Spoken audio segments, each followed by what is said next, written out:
Is it the PM who kind of suggested, how to re-engineer the variables, or is it the actual data scientists, who were who recommended, to do this variable re-engineering? So, and someone else also asked this question.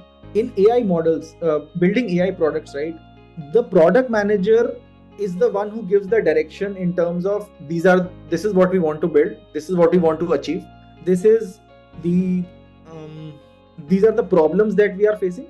But the tech solutions have to be suggested by the data scientist or the developer in this case. So to answer your question, the issue was identified by the product team, and then we went and discussed with the engineering and data science team that, hey, what are the possible ways of solving this problem. They are the ones who then take it back to engineering board, come up with possible solutions, and each solution has some pros and cons. And then as a team we all sit together and decide, okay, let's go with this possible approach.